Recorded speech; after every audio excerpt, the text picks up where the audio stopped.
Hello, everybody. Welcome to my channel. My name is Margaret Pennard, and oh look, StreamYard has hijacked my settings again. Well, I'm a historical fiction and fantasy author. That's usually under my name. And today I was planning on doing a Climathon prospectus. So we'll get into that in just a minute. I have that prepared, and I'm going to explain a little bit about how that's operating this year. But first, I want to do this and just sort of commune with people for a moment of anger.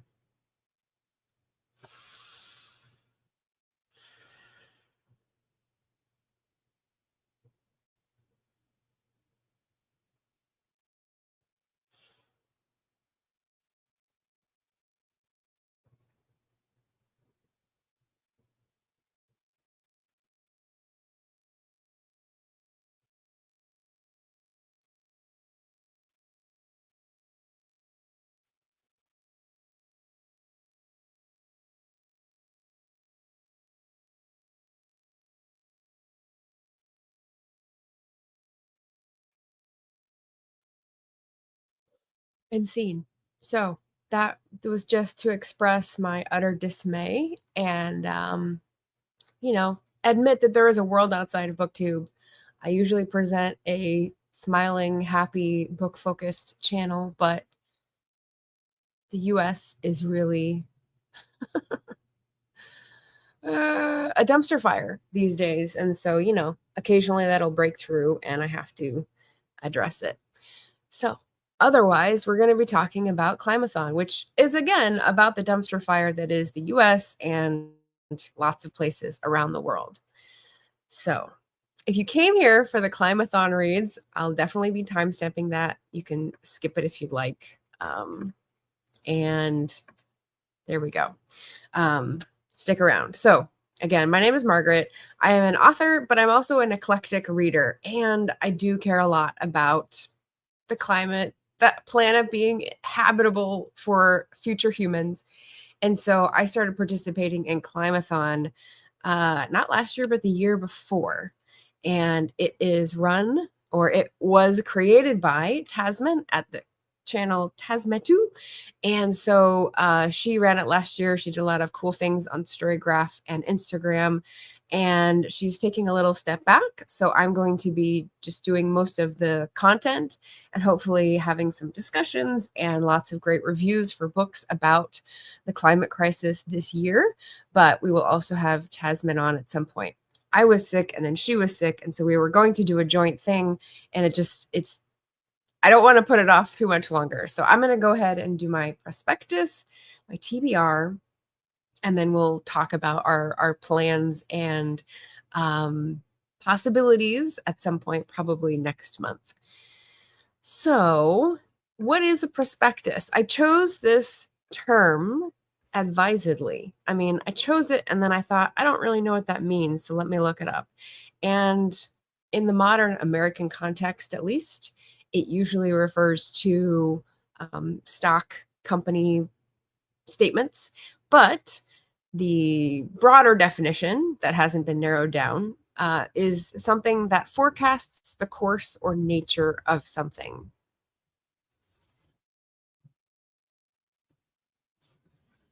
There's a big rumbling outside. I was just checking. Oh, it's probably jets. Okay. And I'm just going to read from the Merriam-Webster dictionary page. Did you know section, which was fun. Prospectus is a word for the forward thinking. Like prospect, prospectus looks forward. Thus, a prospectus originally outlined something that didn't yet exist, describing what it would become. This might even be a book. The Great Dictionary of Noah Webster, like that of Samuel Johnson, was first announced in the form of a prospectus, so that well-to-do people might actually subscribe to it. That is, pay for it in advance so that Webster would have money to live on while writing it. It's like a Kickstarter. Soon, prospectus was being used to mean a description of a private school or college intended to attract new students. Today, the word very often means a description of a stock offering or mutual fund, whether new or not. And I thought, oh, that's perfect. Okay, so Climathon is a readathon in which people join together and talk about a given subject or a given time period, right? So our time period is very large. It's the whole year. There's not a lot of time pressure, but the subject is also very large. Tasman has an Instagram blank sheet with the nine. I didn't look at my my Instagram before this. Let's see. I have the Instagram links in the description. So if you want to see the books all at once, no, it's 12. Okay. I wasn't sure if there was another line for books. 12 prompts. There's a couple that have been changed since last year, and then there's additional prompts that are about activities like getting outside or visiting places. So extra fun. And that is our looking forward for the year. And we're planning to read certain books. I've got a whole stack. Let's see if I can do this. Here's my stack. Yes, I got it all the way. All the books in this frame, and that's all I'm going to dare to do on live television. But we're going to go through the books and why I've chosen them and why I'm interested in them. I also went through and said where I got them and who recommended me them, which is technically correct in English. But first, let's say hello. And Julie, again, I'm sorry. Yeah, we're here for it. Hi, Dee. It's been a while. I was just looking at your channel, wondering what you're up to. Happy 2026. Oh, Julie was born and raised in St. Paul, Minnesota. I don't know where that is in relation to the Twin Cities, but yeah, Minnesota pride, inclusion, coming together at least. Yeah. Mojo, hello. Second person in 2 hours actually saying dumpster fire. I think I need a video for my other channel. No, it doesn't make sense. Yeah. Feel free to explain yourself, Gareth. Hello. Mike, hello. Welcome. So I just did my intro, my why, my wherefore, did my tribute to Tasman. We'll be seeing her later on the channel, probably next month. But I'm going to, can we share? Yeah, I guess we'll share it. I have a graphic on Instagram, so I'll just borrow that for a screen share and see if I can make it bigger. Yes, there we go. So what I have below is a link to Tasman's channel, who's the creator of the readathon and a lovely person. I have a link to her TBR, which she will be discussing either on her channel or here later, and a link to my TBR or pile of possibilities, which is this square right here. So not much to talk about, but the prompts are on the board, and I'm just gonna use the graphic to help me remind me of the prompts and what I chose for each of these. So, Climathon, non-human life. So what I like about this prompt is that this is the one I don't have. So this is the one I'll keep up. Okay. This is the only book that I don't own already. Non-human life is The Light Eaters. The Light Eaters is a book about the magic that happens when plants eat light and create everything we need for life for humans. And I thought it looked really cool. Got a pretty cover. It's got a non-human centric viewpoint. It was recommended from Climathon. And so I will be probably checking this out from the library. We'll see. So non-human life, non-human centric. There's several books I am in the middle of reading right now that talk about non-human centric viewpoints. And I think that's really important, that humans are not the top of the food chain or, the masters of the universe or any of this other like God dictated stuff. Like we're all supposed to be living here together and appreciating each other and living in community. So I would love to get more of that from this book. We'll see. I'm going to go down. I'm going to go down the column. So the next one, of course, is on the bottom of my stack here. It's for the prompt water. And I'll take this down. And it's On Time and Water. And this I also heard about through the Climathon Storygraph Challenge by Andre Snare Magnuson. So this, if you can tell what it is, it's the view of a iceberg on the cover. And it's got great quotes. This is written by an Icelandic author and a public intellectual. So one of the things that people should do is read books from other places, and Iceland is definitely a different viewpoint. And I don't know much about icebergs and glaciers. There's another water book, The Blue Machine, is how the oceans work, how the currents and waves and temperature is regulated. And I might change it out for that one, but I don't have that one. I have this one because I found it at Spartacus Books in Canada. I got several of these books in Canada. So I read a lot of books for Climathon last year. And so yeah, I had to get a new crop, right? So we'll see. Let's see.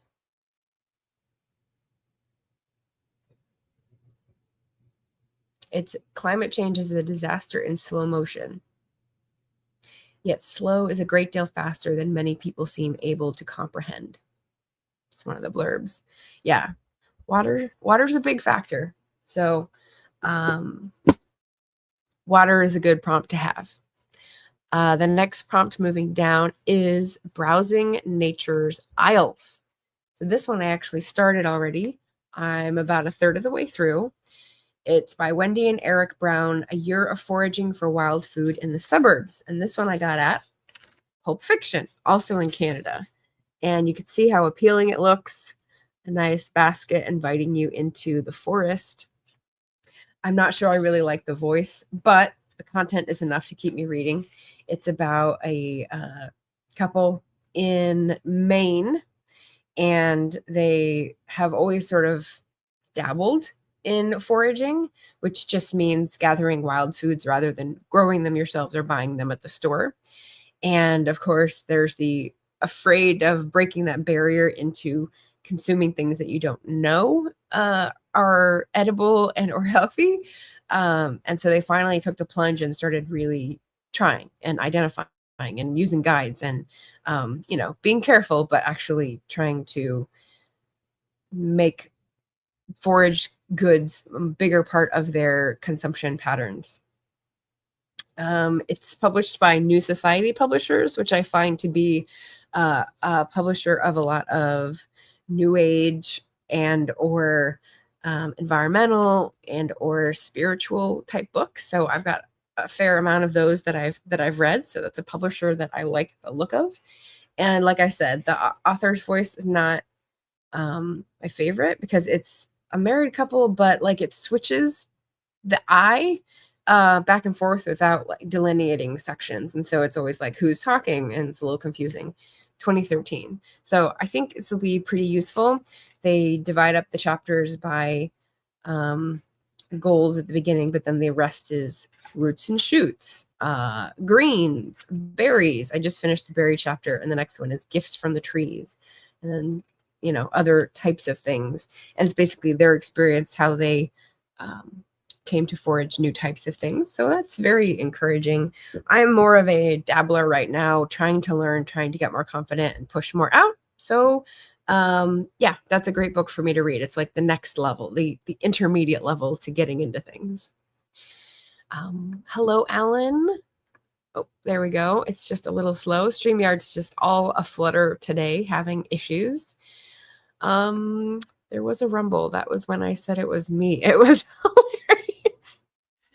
Oh, okay. I get it now. That's funny.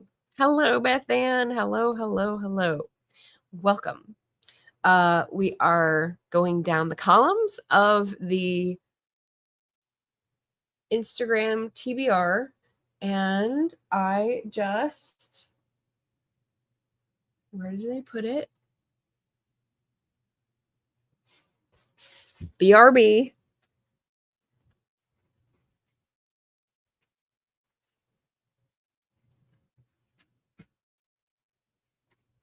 All right, this is another one that I started reading, which is why I forgot to put it in the stack. But it's on my Instagram graphic, so I should definitely have it in the stack. And this is Home Herbalist. This is for the outdoors prompt. So it's by Pip Weller, Recipes for Home Health and Happiness. It's got some introductory sort of setup things and some very nice language about don't be afraid. It's all natural. People have been doing this for centuries. A lot of these things are really easy. Some are harder. Take it at your own pace. And I just thought this would be good for the apocalypse, right? No, but really, I'm a little confused because on Bookshop, it says pre-order because it's coming out later this month. But I found this in Half Price Books, as you can all see. So I'm not sure about that. But pretty hardcover book. I do like books about plants, reference books, especially. Stuff for like skin, stuff for tummy aches, stuff for, stains, laundry, all sorts of cleaning things so that you don't have nasty chemicals in your house. And this sounds like a good path. So it'll also get you in the outdoors, just like browsing nature's aisles. A lot of these are double dipping, so it didn't really matter where I put them in the grid, but they're all really good for getting to know the earth more, getting to detach from the corporate machine a little bit more, which is one of my goals for Climathon. Let's see. Oh, it's difficult for Greg to talk. Okay, well, whether that is physical or emotional obstacles, no worries. Free to listen. Hi, Cat Paw. Welcome. We're going down my Instagram graphic TBR for Climathon, and we're on the second column. First prompt is injustice. And again, a lot of these can do more than one prompt. Of course, I'm taking it from the bottom again. This is Housing the Nation. It's a Rizzoli book. And if you know New York City, you've probably heard of Rizzoli. It's a very fancy bookstore, and it's got lots of like gorgeous coffee table books, art books, really fabulous, very heavy paper, lots of clay in the pages. This one definitely has clay in the pages, though it's a tactile treat. But I got this at the MYLR bookshop, which is an architecture special bookshop in San Luis Obispo last year. It's about housing. It's about the housing issues that are being copied all over the world, but are especially bad, it seems, in white people countries, British Empire, former colonies. I don't know what the through line is, but definitely America, definitely the UK. Why is housing so expensive? Why is it so unaffordable? I listened to my usual news podcast this morning, and they said, describing a book and Doge and federal workers, that they made their jobs intentionally unendurable. And I think that's really what we're all experiencing right now, is that we are trying to make things intentionally unendurable. So this is a look at, I think, solutions. So there's a bit of a positive twist, as well as like an analytical answer, right? Income inequality and affordable housing. Mike just had his 500 subscriber Q&A with Steve Donahue yesterday, and I was very happy to hear he did a mention of Gini coefficients, because that made my little econ nerd thrill at the sound of a term that not many people use. But yeah, just like tackling really hard issues, race, housing, and democracy. I don't know a lot about housing. I definitely don't know a lot about architecture. I know it's a big mess in terms of permitting, and there's a very push-pull relationships between regulation and accessibility and all these things, and perhaps the government isn't doing the greatest job. So I'm hoping to see people's testing of solutions in this, and how to get at that inequality, because shelter and housing is a, basic human need. So really should be more accessible to everybody. So injustice, again, could be many of the books that I'm highlighting here. The next prompt going down is Indigenous author. So again, I've got a couple on this list. I actually chose this book last year and didn't get to it. So I had it up for a bunch of different prompts this year, and then I thought, no, I'll do one for each. So Fresh Banana Leaves by Jessica Hernandez, PhD, Healing Indigenous Landscapes Through Indigenous Science. And so this is sort of picking up where Robin Wall Kimmerer left off, I think, for me. So Robin Wall Kimmerer is about Western science and Indigenous science being complementary, needing to sort of talk to each other, and encouraging people to get to know their environment and think about it. And I don't know what this is. It looks like it's going to be more health focused rather than sustainability focused, but lots of different avenues to go down. And I've heard so many people talk about this book, not necessarily reviewing it, but saying they want to read it. So I need to get off my duff and read it. Again, half price books. So great find, and Indigenous author. So I'm looking forward to finding out more about her. I don't really know much about the author. Definitely not as much as I know about Robin Wall Kimmerer, who I've seen speak. So yeah. Hey, Derek. Nice to see you. No worries. People at work, give me a salute in the chat and I'll know you're on the DL. So no worries. Next, after Indigenous, we have Revolution and Change. So this is a book that embraces revolution or change vibes. We took away the food prompt. We still have water, but we took away food. So Revolution or Change, I'm going to go with my food book that I wanted to read last year that I didn't get to, called The Third Plate by Dan Barber.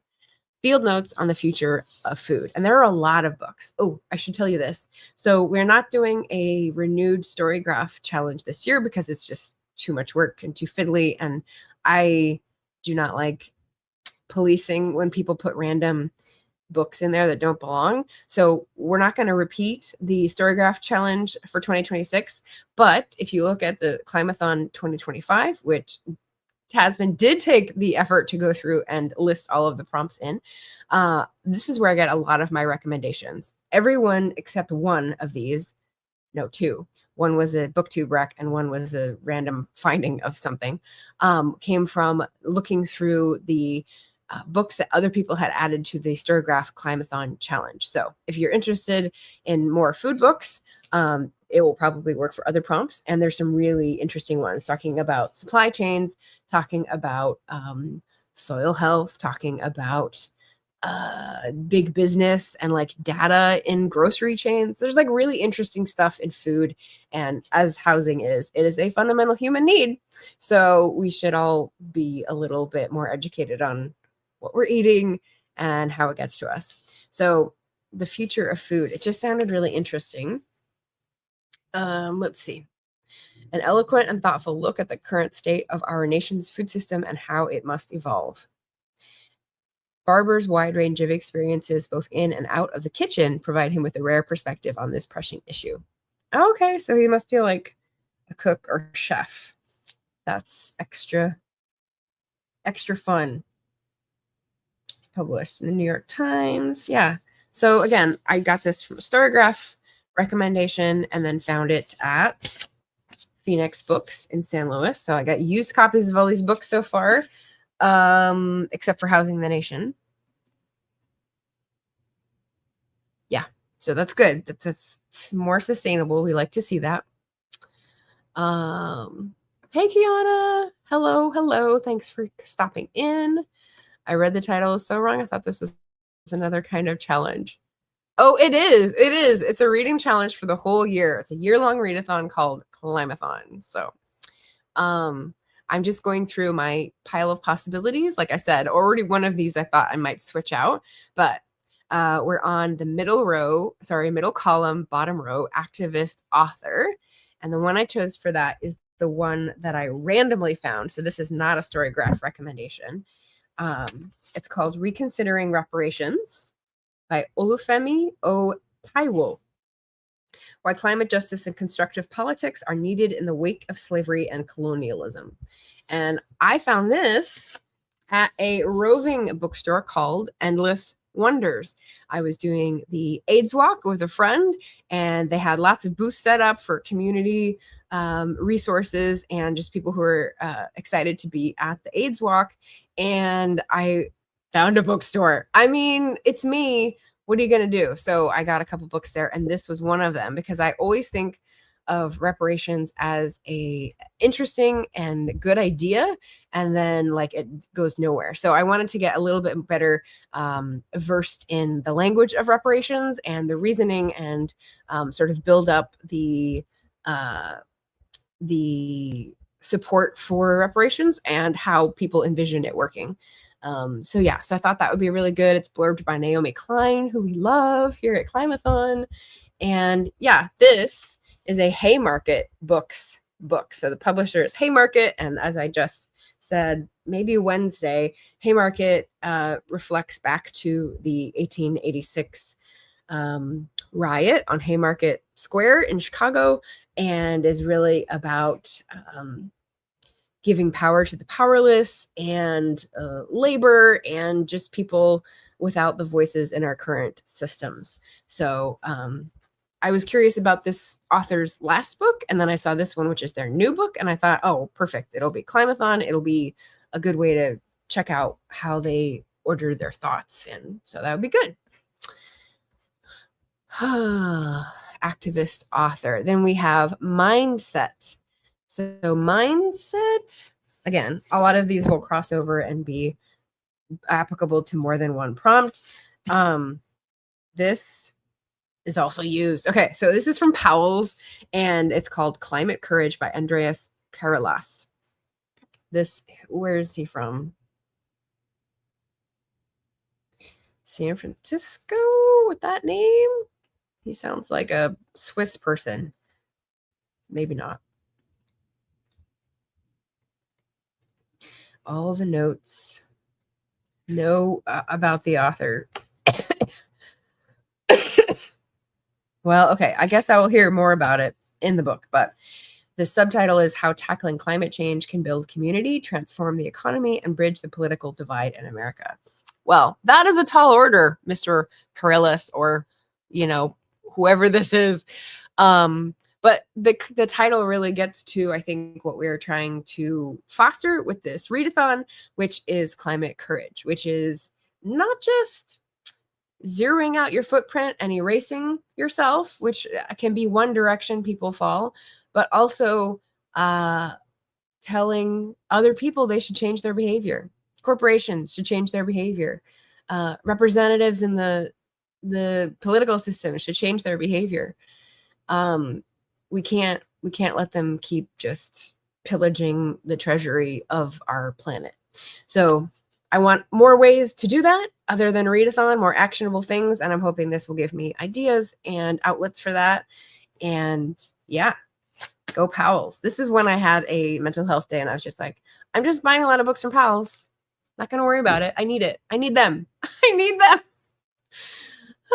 Okay, so that's Mindset. So Mindset and courage should hopefully go together. The next prompt is Connection. And the one I chose for that is another book I found in Canada at Iron Dog Books. It's called Seed to Dust. Seed to Dust. And I don't know the publisher on this one. Greystone Books. I don't know Greystone Books. So I think this is the first time I've had them. So this is more of a personal book, Life, Nature, and a Country Garden. I've read several sort of nature memoirs. I have a whole book recommendations list of nature memoirs on my bookshop.org, which is also down in the description every video. But it's a very pretty cover. I like the color and the simplicity, and I do love someone's nature memoir, nature reflections. So this is going to be talking about Oh, what's it again? Connection. We'll see. This might not be the best connection choice because it's connecting with the earth rather than with people, but that's a different kind. So again, we're not going to be policing the prompts. Relate as you will. I haven't read it yet, so I don't know. Maybe it will talk about community and the person's country garden. But sounds good, by Mark Hamer, who is the author of How to Catch a Mole, which is an interesting title. So yeah, nature memoir, only one in the mix. Nope, I take that back. There's two.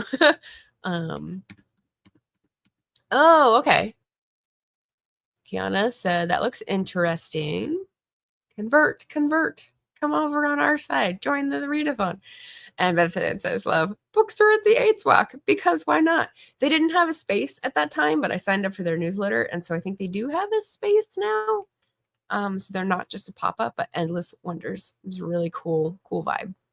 Alan says, I have Seed to Dust and have read his book Spring Rain. Oh, very fun. So we just decided on a different type of book, not a nature book, for April, May.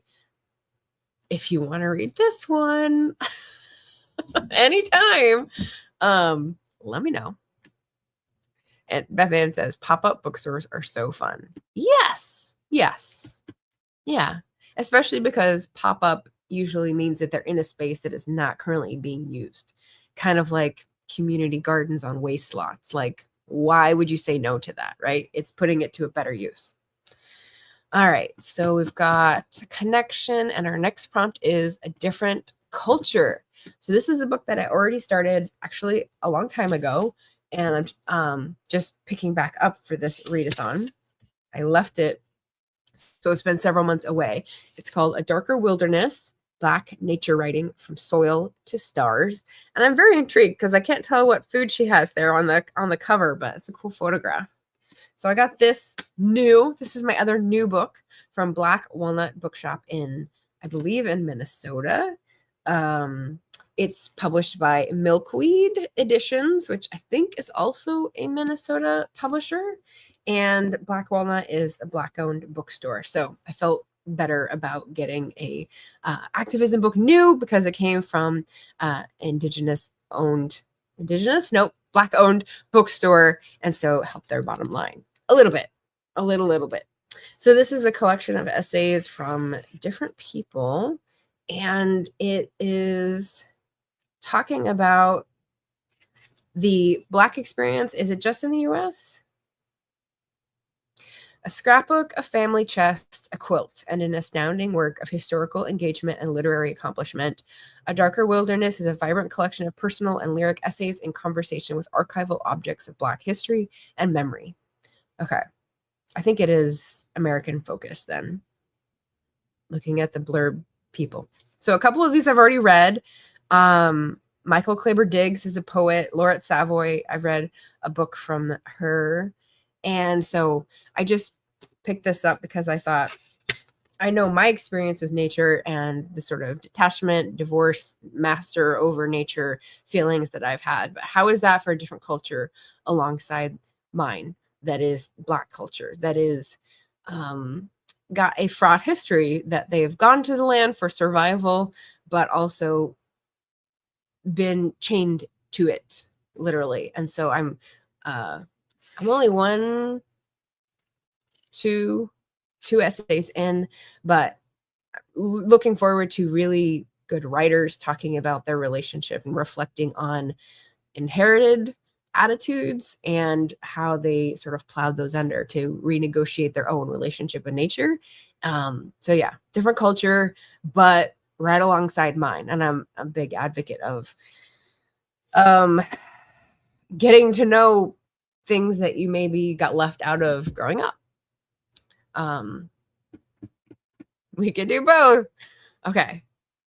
We'll choose a different month. Maybe we'll choose maybe August. I don't know.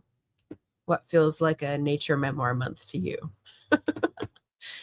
I think I've got 2 books left, but fewer than 2 slots. The last slot is hope, or solutions. And again, many of these count for more than one, but I have The Future Earth by Eric Holthaus, a radical vision of what's possible in the age of warming. And this was a clearance at half price book. So this is more recent. It's a really pretty book. First of all, that attracted my eye, and I hadn't heard about it. So this is the other one that was not from the Storygraph recommendations, but I got it at Half Price Books because it's got a pretty cover, and I went through the whole nature section. And I've read several of these, but what's Eric Holthaus's background? He draws on the wisdom and work of climatologists, economists, futurists, and activists on the front lines. It doesn't say. He's a journalist. Oh, good. He lives in St. Paul, Minnesota. All right, Eric, my thoughts go out to you. So thought track. Hope and solutions. Oof. All right, we're landing hard on this one, folks. The Future Earth. I've read several books by journalists who are concerned about the climate crisis and doing great work highlighting the laws that are changing, the cities that are fighting back, the officials that are corrupt and that are giving in, and the forces arrayed in this crisis, in this war, if you will. So I'm excited that he's a journalist and that's part of his background. And a radical vision of what's possible. This really suggests hope and solutions to me. So I don't know anything about this from a review. I just like the look of the book, and I thought it looked very readable. It's pretty big, spaced apart font. So in the tradition of Better Catastrophe, which is my favorite book for Climathon last year, I'm hoping we get a similar sort of journey. So I Want a Better Catastrophe was about someone who was an activist who had had decades fighting for the rights of the environment to not be devastated. And he'd sort of realized at one point that like we're past the point where we can skate away with no consequences. And so he went into this depression, deep depression, and had quite a bit of time sort of thinking, well, what does any of it matter, right? Which I can relate to. And then came out of it with this project to write this book where he talks to various other people who have different approaches, who have different understandings, who have different timelines, who have different ticking clocks in their head about where we are and what we can still do. And the biggest metaphor that I find useful from I Want a Better Catastrophe is that like we're in a kayak as the human race, we're heading for some rapids. And, you know, whether we go down it with no paddle backwards and completely flub it up, or whether we go down forward, able to see where we're going with a paddle to bump off some of the rocks and like escape with maybe just bumps and bruises. Metaphorically, there's still choices we can make to save some things, you know, like obviously there's still extinctions going on. There's still weather cycles that are being questionably, irreparably changed. And, you know, some of those things are going to be beyond our reach to change, but other things are not. So what can we do? What community can we foster to affect those decisions and make them happen? So those are my 12 books. It's a big old stack. I love it. It's a good stack. And some of them are already started. So we're off to a good start. I forgot to do this. So let me pop this up. What is one thing you'd like to learn more about for Climathon? So I've got some general things. I've got nature. I've got policy. I've got food. I've got indigenous science. I've got housing and water. Basically, those are the things that I have crossovers on. And then there's one other that I was wanting to get to last year. I did not. And this was a Booktube darling a couple years ago. I got this recommendation from Michelle Lexi, who is no longer a channel. All her videos have been deleted, and she doesn't have anything on her Instagram since 2021. So I don't know what happened there. She was really sweet. We did a couple lives together, and she recommended this book, Islands of Abandonment by Cal Flynn, Nature Rebounding in the Post-Human Landscape. So this could also be a good one for non-human life, or just like a rover for one of the prompts. Basically, it's the idea of kind of like during the pandemic when we had economic activity slow down, we had transportation of goods slow down because people weren't able to consume as much. And in some of those areas where, there weren't dozens of ships passing a day, the marine mammals population bounced back or whatever it was. And so there's actually several TV shows that I've seen that are about discovering and exploring human ruins. And what I mean by that is human structures that had a purpose and served some, business or whatever in the past, but over decades of neglect and abandonment, islands of abandonment, they got overgrown, they got taken over by animals. It's just sort of an eerie thing to tour as a human, because it's kind of like, oh, we've outlived our usefulness and nature marches on. It's kind of an interesting, again, non-human centric look. So this could be mindset. I just haven't picked it up. It's been a long time. I've had it several years now since I knew Michelle. And yeah, I would like to get to it this year. So has anyone heard of that book? And let me know your answers to the question of the day. Julie says, curious, which half-price store are you able to visit? There's none near me. There's none near me here either. I think the closest one is Seattle, but when I go to Sacramento for the holidays, there's one right around the corner. So I did go there a few times over the month that I was home. Minneapolis. Yes, yes, yes. Garrett says, do you think a climate-themed agitation August might be worth considering? That is an interesting question. I think only one last year was climate-themed explicitly. But because I'm doing Climathon and Agitation August, I think that making them overlap too much might be cannibalizing the audience and the participants, I think. So I think I want to make one more broad. But yeah, if you want to talk about climate stuff for agitation, definitely a possibility. I'd love to have more of those. Does the Climathon dictator allow fiction to meet the prompts? Oh, interesting. So there is no Climathon dictator. We're all about participative democracy here. I would say yes, definitely fiction books have been entered in previous readathons. In fact, there was a Cli-Fi prompt last year. But I think if you are learning about some of those issues in the prompts and it's a fiction book, it will still apply.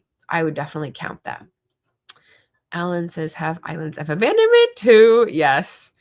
I don't know if you were around for the wave, but there was definitely a wave maybe 3 years ago now, since I got it a while ago, where it was really popular. People were critically acclaiming it.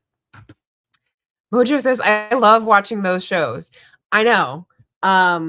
They're fascinating, right? Like the one I remember the most, there's obviously the one that had like the dead whale in the tank that was still there, that was like horrifying. But there's also one that was like an amusement park, I remember, that was very affecting, like just rattling around on tracks, and it's crazy. Fair enough. Cannibalism isn't for everyone. Thank you, Gareth. Greg has a half-price books in Boise, Idaho. So if you want to drive that far. Beth Ann says, I miss half-price books. I had one near me when I lived in St. Paul, but I don't think there are any in PA, or at least not anywhere near me. Yeah, I don't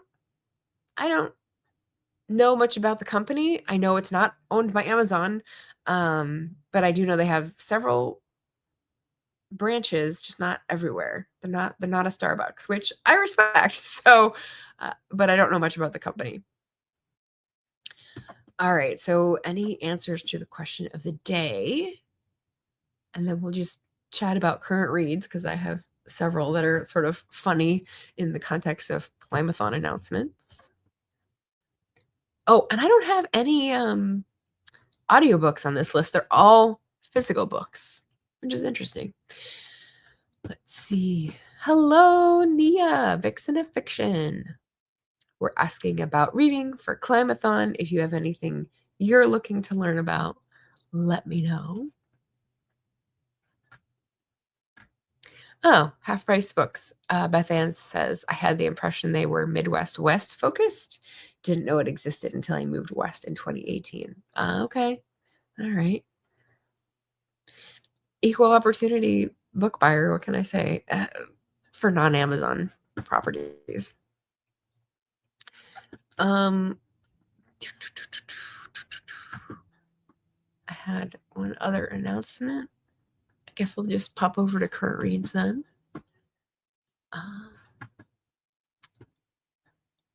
Okay, Greg says, I'd like to explore rewilding. So that's open to interpretation. You don't have to respond, but rewilding can mean many things. It can be in the genre of islands of abandonment, where it's a human settlement that has been let go to rewild. There's a channel that I followed for quite a long time. I'm still subscribed, but I don't watch most of her videos now. It's called Bealtana Cottage. And there are several channels that I followed that were about rejuvenating a small plot. I think she's got like 4 acres or something. Hers is in Ireland. It's in County Sligo. And over about 20 years, she's probably like 65 now, she has cultivated this sort of flat, marshy, boggy place with a very old cottage, like an Irish style cottage. Just, what's it called? Plaster over, is it concrete? Just like the old, 2-room button bend kind of cottage. And she's turned it into a whole beautiful, welcoming, earth-focused space. And she does these videos that are about what she's working on, whether she's pruning or whether she's, putting in a new fountain or, looking at woodland creatures. That's a really neat kind of rewilding. Or it could be something else. It could be something more metaphorical. Julie's answer: how climate change and global warming affects Indigenous people, their homes, culture, mental health, if they're forced to relocate, etc. Yeah, so that will be a really interesting one, especially if you zero in on local level geographical scale, you were looking at Indigenous something else, and there was a specific place I thought you mentioned. I know Gareth was looking for an Australian Indigenous book, and I recommended Diriyawada. It's the best I could do at the pronunciation, by Anita Hess, and that was a really good book. It's not necessarily about climate change. It is about colonialism, though. Do I have others that are about? Yeah, actually, Theory of Water would be a really good one, Julie, if you're curious. A little bit of it is about dislocation, and the piece that I read out about the being on your land, but it's private property now. She touches on it intermittently throughout her book, Leanne Pitasamosake Simpson, Theory of Water. So that might be a good one. My question is too hard. Okay. Take your time. Take your time. And Kiana says, my question is rhetorical. How can people deny climate change when the weather is so different than it used to be? Yeah. Rhetorical question. Yeah, Cat Paw seconds that. I think it's no longer a matter of denying as just bulldozing. You know, it's like they have so much power now that they don't need to deny it and hide behind fake science. They're just like, what are you going to do about it? We have all the ownership of the lands, and they're going to find out. They're going to find out what we're going to do about it. Julie says, yes. Oh, right. The Pacific Islands, Tuvalu, Kiribati, and the Marshall Islands. Okay, theory of water wreck is noted. If anyone has sort of Pacific Ocean indigenous reading wrecks, do let us know in the comments for Julie and all the rest of us. Gareth has a general question. What long-term solutions or attempts at a solution have been attempted in direct response to the wildfires and extreme storms that we have seen more lately? Ooh, interesting. Okay, so it's different for different regions. When you're talking about wildfires and extreme storms, those have overlapping categories, right? So when I think of wildfires, I think, well, Pacific Northwest had a bunch in the past few years. California has had a bunch in the past 2 years. Extreme storms, I would say, is more the South and Southeast. And so there's different responses. The news coverage that I see on the storms is no national response, no federal response. It's politically hijacked, as I see it. The fires, I feel like there has been California responses. Julie might know better about this. In terms of legislation, not Gareth, Gavin Newsom, being the governor, I think he's probably put down a lot of effort to responding to that. I don't know about it in the Pacific Northwest. I feel like I haven't seen any news about changing requirements for lumber companies for cities and trees, especially large scale response, which is what you're, I think, asking about. When I'm driving around and I see just stands of trees, they're not plantations, they're, regrowth, I think. And I always think, well, are we just waiting until these get it too? We were in Yosemite for a family reunion this summer, and there was a burn patch very close to the giant sequoias, and we did lose some of the giant sequoias in a recent fire in Yosemite. And it's just like, what's what's the plan, Stan? I don't get a sense that there are big scale efforts. So that's my answer. Please, someone respond and correct me. Mike is responding to Kiana. I don't think they don't get it. I think they don't care. Live for today, tomorrow be damned. Yeah, short-term profit. And they think that's going to save them and they don't care. Yeah, agree. They don't care about the next generation. Agree. Mike says, today's politics are all about the immediate, today, and by tomorrow, the news cycle has moved on, so the crisis is no longer on the table. Yeah, it's a lot to hold together at once. The same podcast I was listening to today, John Fugelsang is the Friday guest, and he calls it WTF fatigue. It's just the whole flood the zone tactic of 24/7 media coverage, and then just covering all the bad things that are happening, and then bad things keep happening. It does give you fatigue. You get numbed. And the strategy of Indivisible and 50501 is about combating that and being resilient through community, through doing what you need to go and gather yourself and scream or, get it out, and then coming back because you still need to fight against the things. So it's very valuable, I think, that reminder. Aaron, read a book. Hello. Look how angry people get about immigration now. They will start caring once there's huge migration due to climate change. Perhaps. Or maybe they'll be the ones migrating. People don't realize that yet. Cat Paw says to Mike, I think it's got worse since 2020 and what started then P, something that starts with a P.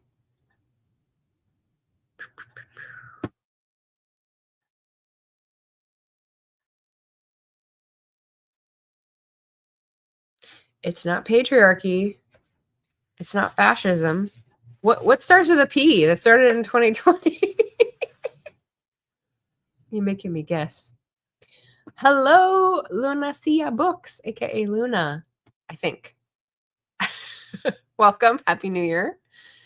Garrett says the biggest wildfire in recent memory for me was in Australia. Oh, yep. I organized a fundraising gig because it was so huge and was in the news loads here. I was wondering if you'd seen anything globally. I do remember the Australia fires. I remember that it was an emphasis on the billion of animals that were burned in the fires because they had nowhere to go.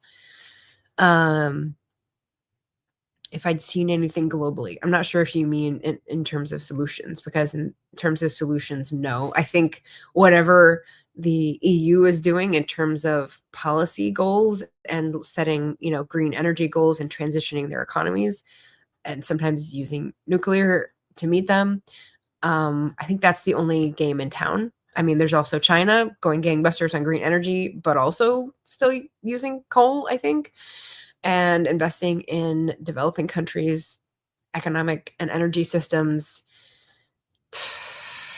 I don't I don't know. I don't know what to do with that. Yeah, so the EU and China, I think, are the bigger players at this point, and the US is just not just falling behind, but like running backwards and waving flags. Like, it's ridiculous. That's it's Mike says to Aaron, especially when water resources start running out. Migrating. Yeah. Well, it's weird because the coverage in the United States shows that people, and if Eva is on and lurking, she might pipe up, but it shows when people have no access to safe drinking water, and it just drags on for months and months. And I'm like, so who's taking care of this? Who's bringing in bottled water? Who's paying for the infrastructure because the people's taxes are not getting what they're paying for? I never see the solutions on the news, which is why I have to go to TikTok to find people who are finding hopeful outcomes for climate-related disasters. It's the only place I see it. Ooh, that's fiction, right? Wait. I have it. The Last Fire Season. Oh no! Personal and Pyro Natural History by Manjula Martin. Look at that. I'm so proud of myself right now. Maybe I should put this on my Climathon pile then. Yeah.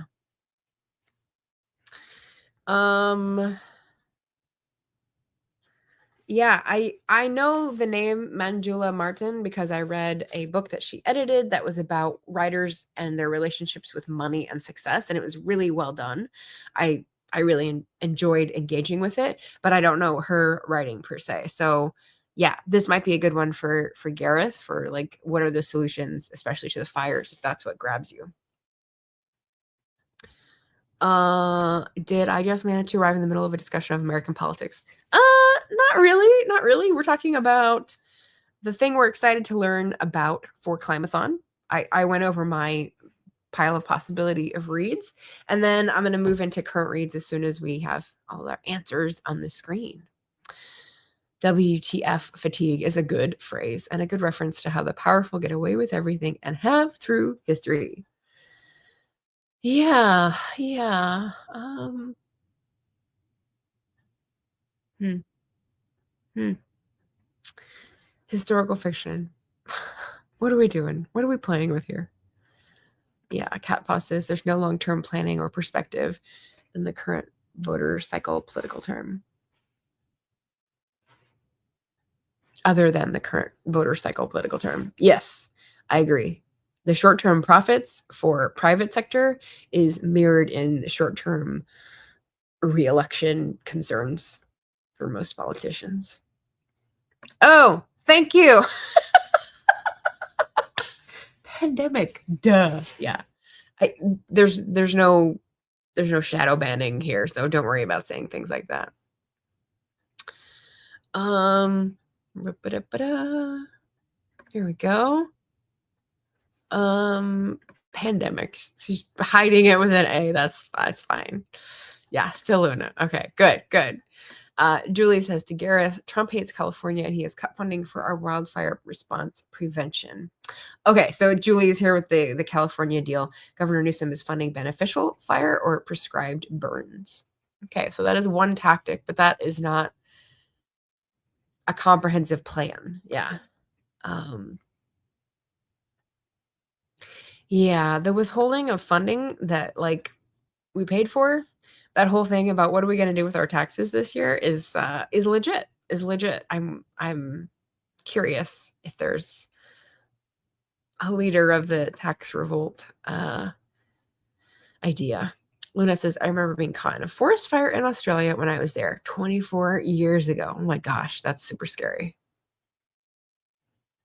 Oh, Luna is in Europe, but not the EU. Okay, so that means Norway? Finland? No, Finland. Finland's the one that's not in, right? Luna says, I've been thinking of reading The Climate Quartet by Maya Lund. Don't know that name. Interesting. I've got the first 2 books sitting on my shelf or in a box or something. Well, good. Read what you own. Always want to second that. Absolutely. To Luna, leaving the EU doesn't change geography. Some of the anti-EU people don't get that. Britain's still Europe, as are lots of other countries that aren't in the EU. Yeah. Beth Ann says to Luna, I want to read that quartet. Oh, Beth Ann's heard of it. I read the Wild Horses one last year and loved it. Oh, cool. Is it Maya? Is it a J that turns into a Y? Or is it Maha? Or is it Maja? I don't know. Let's see. I just blocked somebody. Luna says, Gareth, we've never been part of the EU, actually, but unlike the UK, we're part of the European Economic Area. I think that's what went up to the early 90s. And then when they transformed, no, 70s maybe. Then it was the EEC, and then Economic Community, and then it was the EU. Yeah, you can't make this stuff up. Yeah, because the rapture is coming any day now. There's no reason to worry about the future. Climate novels by Maya Lund have been translated into English, by the way. Sweet. And been meaning to read them for ages. Oh, okay. Good recommendation. Not on my radar. So thank you for bringing those to my attention. All right, I'm going to skip over to current reads. Feel free to drop yours in the chat or the comments if you're rewatching. So this is the one I'm closest to finishing. It's called Mess by Michael Chesler. And I was telling someone about this. Who was it? Someone in the chat, maybe. I bought this as part of the pre-order picks, which is a short-lived campaign. It's about someone who's organizing as a career in LA. And she's an interesting case. A little neurotic, and we're in her head, and it's not really comfortable, but I'm reading to see what the point is. So interesting enough to keep me going past halfway. Luna says 2026 is my readathon free year. Otherwise, this would be the one I would have been interested in reading for. Well, no worries. I mean, participation is just one book in any of the prompts, and you're participating. So no pressure to read all 12. You can read one that satisfies all 12 as far as I'm concerned. So yeah. Gareth is about to start a buddy read of a James Baldwin classic with Kim from Middle of the Book March. Exciting. We do love a buddy read. We do love James Baldwin. Excellent. So I'm almost halfway on this one, which is the one I'm trudging through. Practicing New Worlds, edited by Andrea J. Ritchie, who I think is an Australian writer, thinker. It's part of the Emergent Strategy series. And part of why I'm struggling and trudging through this is that it alternates format and voice. And one of the alternating voices is like a name dropper. Every paragraph has as this person said in this, as that person wrote in that. And I'm just like, I don't know most of these people. So it's really sort of drowning me while I'm reading it. But we'll keep trying. We'll keep trying. I've got just picked up from the library, have 3 weeks to finish. It's not going to be 3 weeks to finish it. It's pretty pretty short. It's the new Joyce Vance, and no relation to the other Vance. It's called Giving Up is Unforgivable. She is a lawyer who used to be in the state attorney's office in Alabama and was in the Obama administration. And wrote a book about keeping democracy. And it's like a hot ticket. I had to wait so long for this at the library. So we're going to read that right away for Democracy's Fight Back. And the last one's a fun one. The last one's a big chunker, but some people might not even consider it a read. Luna says to Greg, just recently learned about the whole rapture phenomenon. It's not something that's talked about here. Well, that's because it's ridiculous. Erin said, I just started The Glassmaker by Tracy Chevalier, and I'm in the middle of the Gustav Sonata by Rose Tremaine. That sounds familiar, but I can't put my finger on the cover in my head. But Tracy Chevalier, definitely one that I've read from Girl with the Pearl Earring a long time ago. I hope The Glassmaker is good. Greg says, things are never so bad that they can't get worse. Inside the Collapse of Venezuela, which definitely has parts that fit the climate themes. Interesting. Okay. So here's an interesting thing about the Venezuela situation. I saw Gothic Syntax. Shoot. What's the author name? I remember their Instagram handle rather than their author name.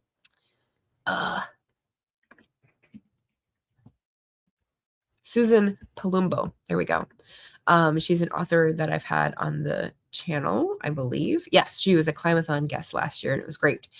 And she's a Trinidad Tobagan author, and she's written a Gothic space drama, novella, and fire.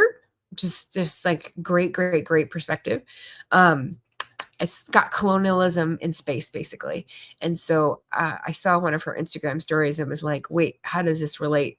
And she sent me like a bunch of different messages. It was like, well, Venezuela has ties with Trinidad and Tobago because it's right off that landmass, for one, and they have lots of cultural ties. Also, I think it was Cuba, because they like work together on things.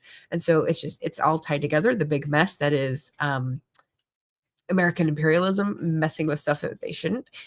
And so she was, sort of incensed, and she was giving me this breakdown of like what the relationship was. And I was like, oh, okay. Thank you for educating me. So she's great. Susan with a Z, Palumbo, recommend her book. Luna says, I finished The Ponies at the Edge of the World yesterday. Nonfiction about Shetland ponies, Shetland wildlife, and life there. So interesting. That's so cool.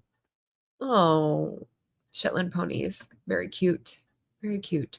And Shetland, for those of you who can't quite place it, it's part of Scotland, but it's so far off that it's sort of linked as the Orkney Isles. The Shetland Isles are sort of linked with Scandinavia and the Vikings culture more often than like the Scottish mainland culture.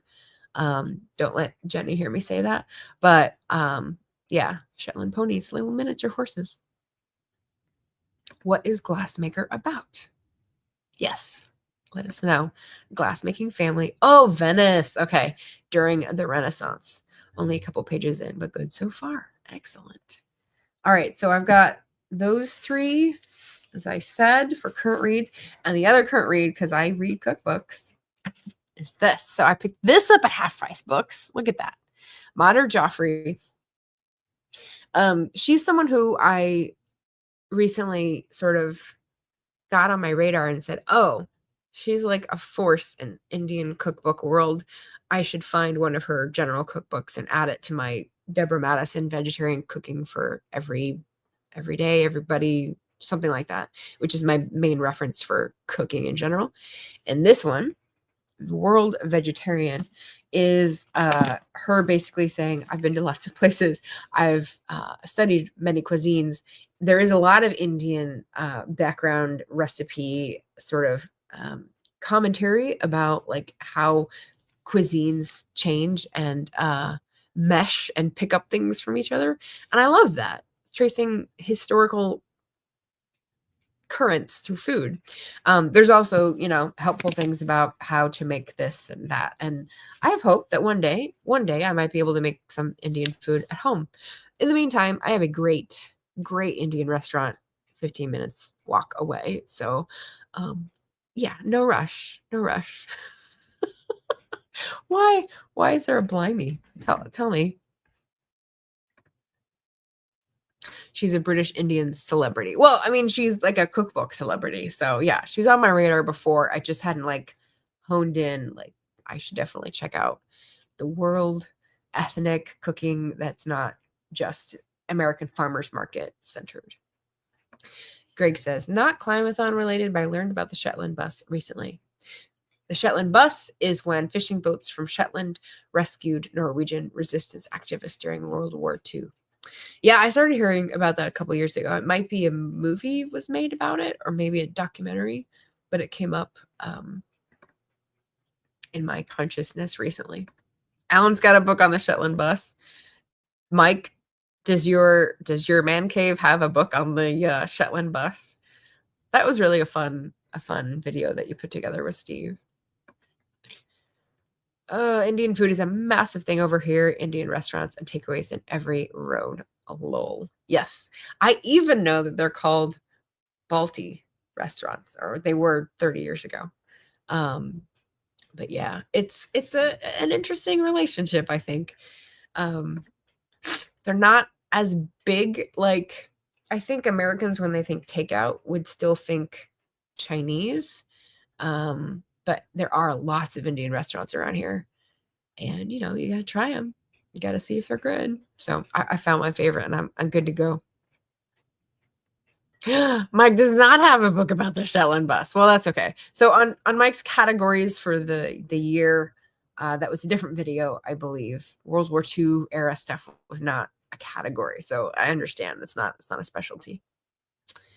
Cat Paw says Indian. I miss it so much. Yeah, probably not as available in Mexico. Ugh, yeah, that's a bummer. Luna says, I love Indian food. Yeah, so it was a steal. It was a great deal. So I like to read through and just like look at recipes. Obviously, I'm scanning. I like the little explanatory note. I like the ingredients at the top so I could see, oh, I don't like that. I don't need anything with broccoli in it. I can't eat that.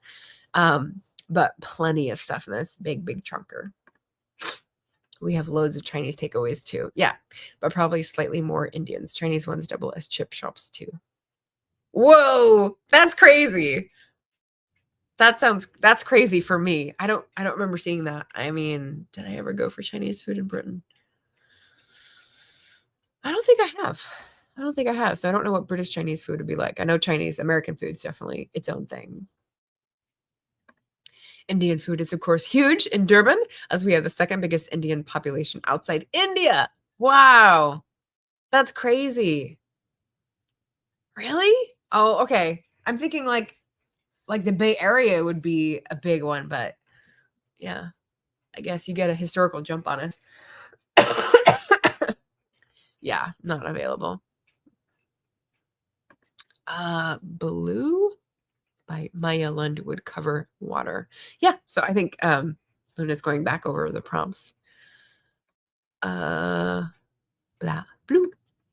If I go into a chip shop run by a Chinese family, it can't throw you. Do you get a pancake roll with your fish cake?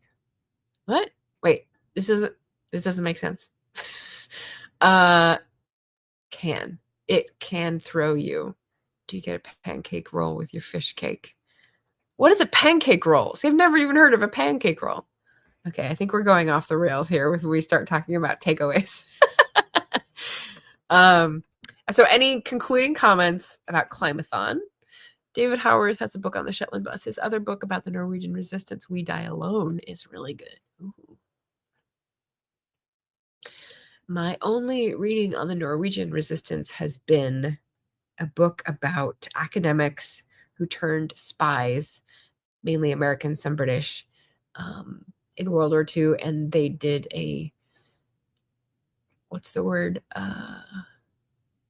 intrepid mission to Norway to destroy a lab where they were making heavy water, which you need for an atomic bomb. And the narrative nonfiction of that tale in particular just really imprinted. It was really good. They actually met someone. So they were, pretending to be skiers or whatever. And they skied in over the snow. They met someone. They were like, well, we can't let him leave, but he's not a threat. So he said, just tie me up. I'll sit here. It's just this crazy sequence of events. English people have a different word for everything, maybe. Pancake roll, bean sprouts, and meat, prawns, and vegetables wrapped up in batter. Pancake roll. So it's on a spring roll?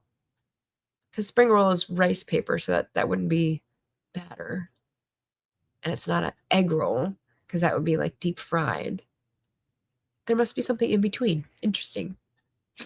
Blah isn't blah. Two very different words, like lover and lower in English. Oh, okay. That would be the Ryukyu. I've been to Ryukyu. I gotta look it up on my story graph. What am I gonna look up? Spy. I don't have a tag for spy. What if I look under recently read and then search for history?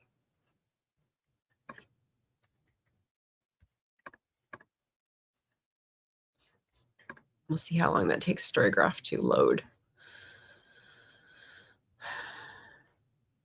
It's a cover that looks kind of like this Sonia Purcell book, but it's not.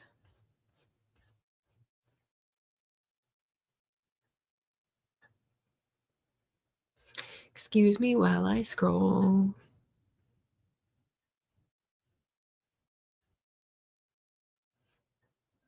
There we go. Book and Dagger.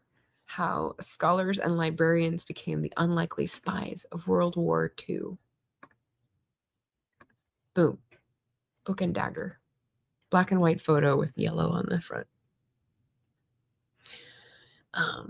Yeah, there you